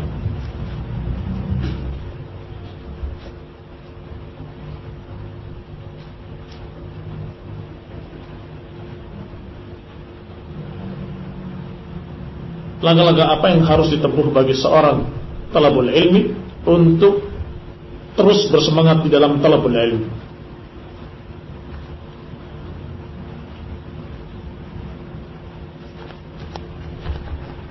supaya semangat thalabul ilmi, dia belajar tentang ilmu. Semakin belajar semakin semangat dia. Kalau dia betul-betul mengkajinya Quran dan Sunnah, semakin semangat. Apalagi dengan berita-berita seperti ini, keutamaan ilmu, pahala ilmu, besarnya hikmah-hikmah ilmu, faedah-faedah ilmu dan seterusnya. Ini akan memberikan semangat orang untuk mencari ilmu. Nah, dan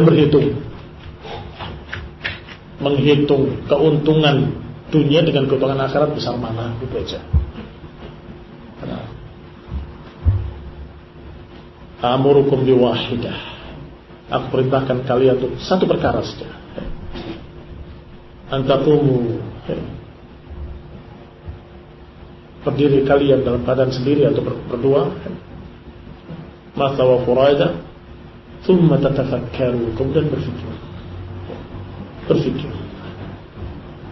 kita ini hidup di dunia untuk apa dan berapa lama. Setelah kita mati, kita ada di mana dan berapa lama ketika dibangkitkan nanti. Itu kalau mau berpikir, dia akan berkata dengan jawaban yang pasti sama, dunia yang sesaat. Kenapa kita kejar-kejar sampai menghabiskan waktu, tenaga, harta dan semuanya, tetapi akhirat yang kekal selama-lamanya kita belum berusaha apapun. Ngaji pun sebulan sekali kalau ada ustaz datang ke sini dari Jawa. Kasihan sekali, perbedaannya jauh sekali. Padahal untuk urusan masalah dunia dia setiap hari berangkat pagi pulang sore. Anaknya hampir nggak pernah ketemu, pagi bangun bapak sudah berangkat, sore tidur bapak belum pulang. Kasihan.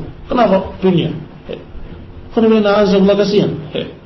Sesungguhnya inna li jasadika 'alaika haqq wa inna li auladika 'alaika haqq.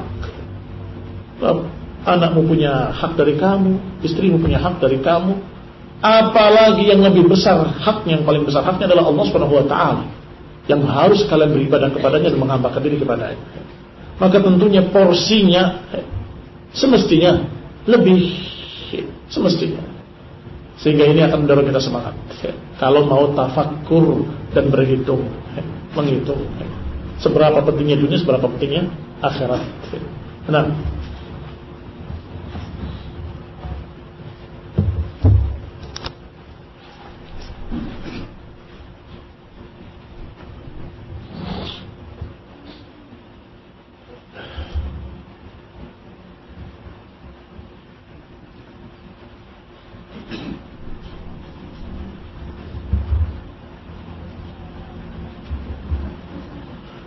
bagaimana pemahaman tentang Allah tidak membebani umatnya di luar batas kemampuannya pada seorang baru di usia yang sudah cukup lewat saat mengenal dakwah sunnah. Nah, tetap walaupun dia sudah lewat, belajar. Yang dinilai oleh Allah SWT adalah usahanya.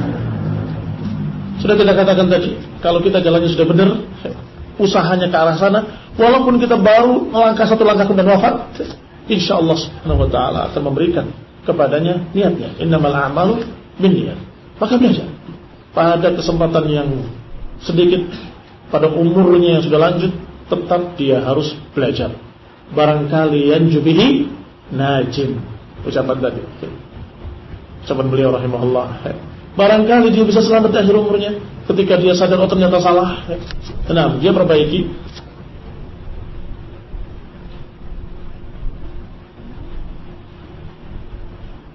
Ustaz, bagaimana nasihati istri yang mengeluh karena sering ditinggali di rumah oleh suaminya pergi ta'lim? Oh, ditinggal mungkin maksudnya. Ditinggal pergi ta'lim mengeluh. Kalau tinggal kerja enggak? Jadi saya keluar tuh bukan main-main, saya cari uang untuk kamu. Gak marah kan? Nah, sekarang kamu bilang ini adalah cari ilmu untuk menyelamatkan kamu dan anak-anakmu dari azab Allah Subhanahu wa taala. Karena aku diperintah oleh Allah Subhanahu wa taala, qu anfusakum wa ahlikum nara. Jagalah dirimu dan keluargamu dari api neraka. Sehingga justru kewajiban lebih utama Selain kewajiban memberi nafkah, adalah kewajiban menjaga istri dan anak-anaknya dari api neraka, dari azab Allah SWT. Sehingga jalannya adalah dengan taklim. Mana yang lebih utama, mencari nafkah atau menuntut ilmu? Pakai ditanya. Jawabannya adalah 4 jam. Tadi pagi 2 jam, setelah zuhur 2 jam. Itu jawabannya. Nah, barakallahu fikum.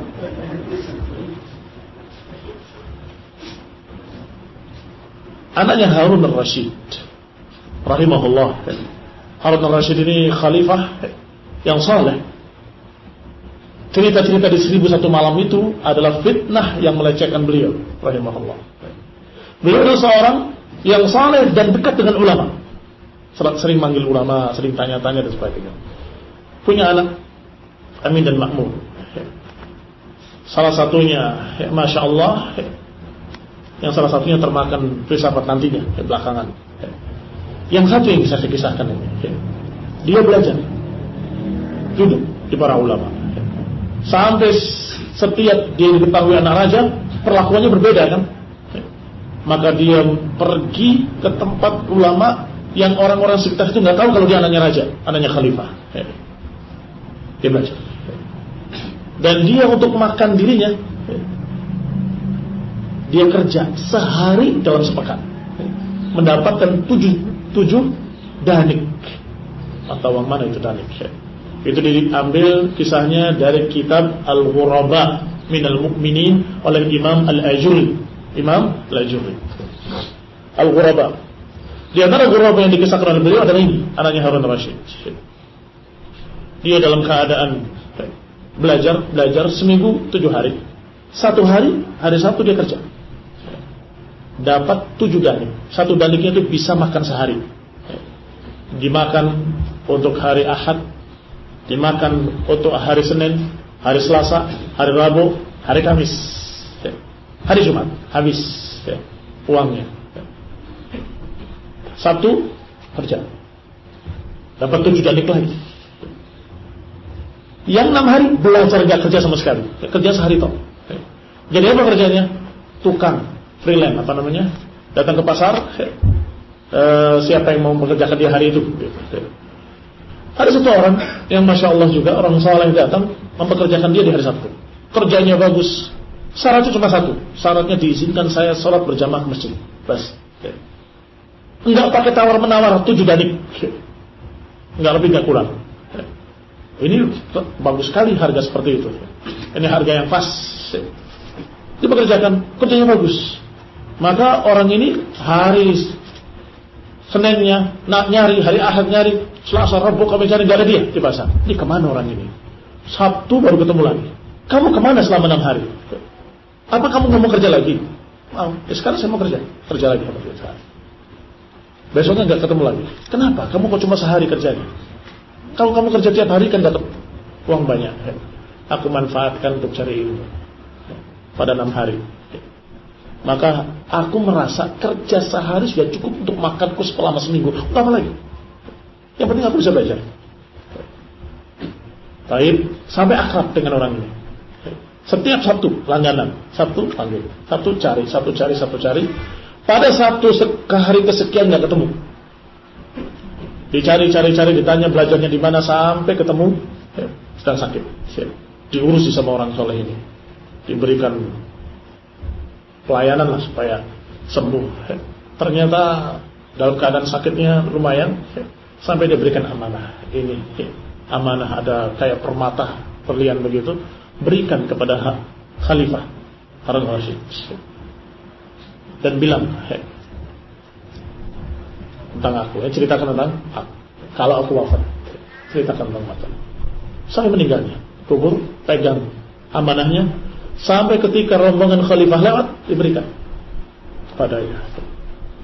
Ya Khalifah, ada amanah, tunjukkan begitu. Stop, berhenti. Begitu diambil, nangis dia. Khalifah menangis. Mana? Orang yang berikan amanah padamu, dia telah wafat. Tambah menangis. Sampai orang salah tadi heran, ada apa? Wahai Khalifah, siapa dia? Dia anakku. Dia dalam keadaan pergi untuk belajar, nggak mau dikasih apa-apa, kasih barang ini pun ternyata masih utuh sampai pulang. Barang dari tentunya dikhawatirkan dari Baitul Mal sehingga tidak dipakai sama sekali. Sampai dikembalikan lagi ke khalifah. Kalau bisa hidup belajar dengan kerja 1 hari. Baik, ini ghuraba minal mu'minin. Apa artinya ghuraba? Asing. Sedikit sekali. Kalau banyak yang kayak gitu bukan ghuraba lagi lah. Nah, tapi Nabi mendoakan tuba lil ghuraba. Nah,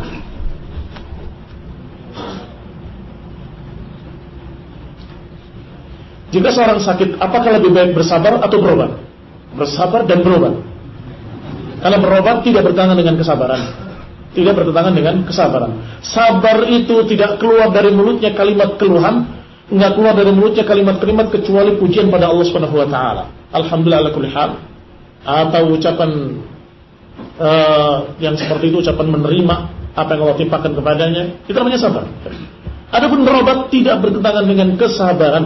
Bahkan ketika Arabi, Arab gunung datang kepada Nabi dan bertanya, "Ya Rasulullah, ana tadawa, apakah kami perlu berobat?"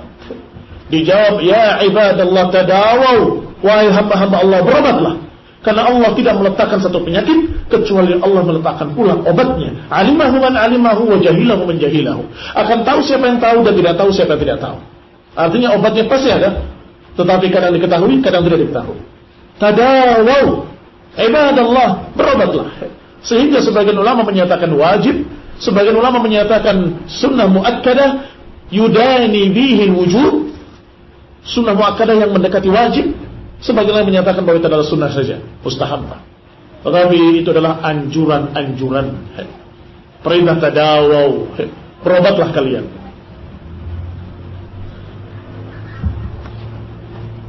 Apa makna ayat Allah Subhanahu wa taala fihi syifaa'un linnas? Padanya ada syifa. Kalau nggak boleh berobat, saya tahu syifa, tapi nggak mau berobat. Nah, tentunya akan bertentangan dengan ayat itu. Allah jadikan madu sebagai syifa.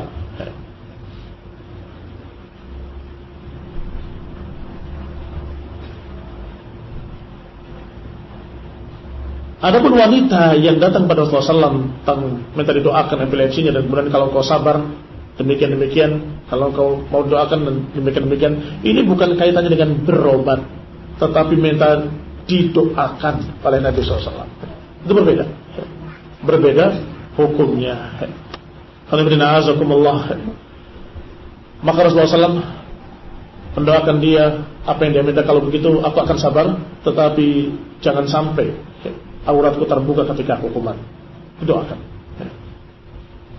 Nah, jangan sampai orang semuanya akan berduyun-duyun pada Nabi, antri untuk minta didoakan. Iya kan? Karena doanya makbul. Itu berbeda. Sama dalam keadaan ketika kita meminta didoakan oleh orang lain. Apa yang lebih utama? Doa sendiri atau doakan orang lain? Ini jangan bicara Rasulullah SAW. Rasulullah SAW jelas lebih tinggi. Tapi apa yang terjadi kalau kita berdoa sendiri dengan minta ya fulan doakan ya fulan? Karena termasuk cenderung kepada selain Allah dengan meminta didoakan.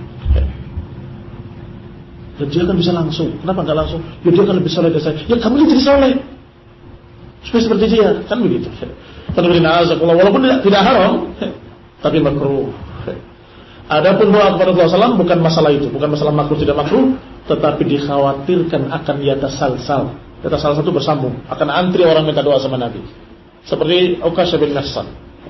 Ketika menyatakannya Rasulullah doakan aku semoga termasuk di dalamnya. Kamu termasuk di dalamnya. Ketika kedua Rasulullah doakan aku juga, tak bisa.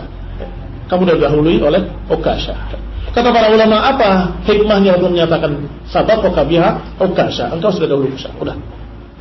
Supaya jangan yatasalsal, kalau ini dikasih, yang ketiga datang. Ketika dikasih keempat dan semua para sahabat ingin doakan. Ya Pak ya. Yang ada jawaban lain ya Pak ya. Mesti ya. Semua orang pengen jannah. Semua orang pengen menjadi golongan 70 orang tadi. Kalau berduyun-duyun antri kepada Rasulullah SAW. Nah, itu yang Rasulullah SAW mengatakan, kalau kamu mau salat, lebih baik buat kamu. Nah, Tapi kalau masalah berobat, para ulama memang beristilah, tapi yang rajih adalah dianjurkan berobat. Dianjurkan berobat dan tidak bertentangan dengan kesabaran. Apakah berobat pasti sembuh? Belum tentu kan? Maka sabar. Sabar. Benar.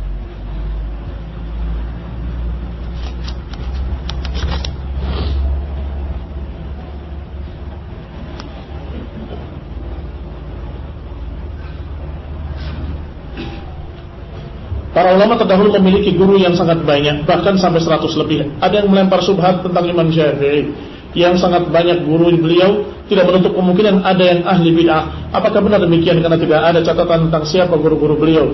Mungkin ini pembenaran baginya untuk duduk taklim di mana-mana atau di mana saja karena merasa mampu memfilter, tidak khusus di kajian salaf. Apakah sikap dia bisa dibenarkan?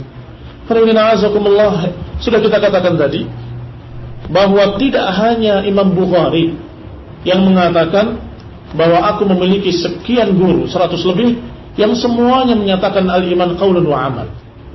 Demikian pula para imam-imam lain, mereka semuanya memiliki guru-guru yang banyak dan semuanya ahlus sunnah.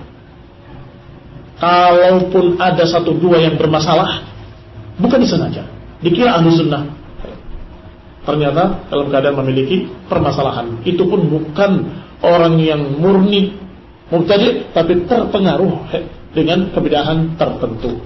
Benar.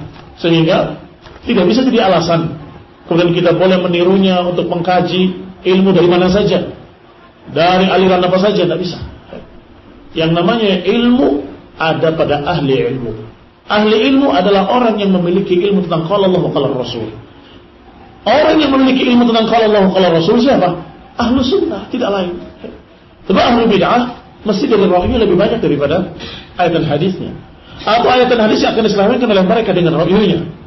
Sehingga yang dimaksud ulama adalah ulama ahlu sunnah yang mengikuti para salafus salih dari para sahabat, para tabi'in, para tabi'in dan pengikut mereka ila hadzal yaum, dan pengikut mereka ila yaumil qiyamah. Wallahu ta'ala a'lam.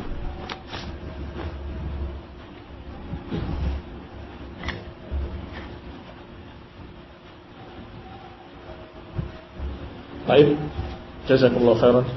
Subhanaka wa bihamdika la ilaha illa anta astaghfiruka wa atubu ilaik. Wassalamualaikum warahmatullahi wabarakatuh.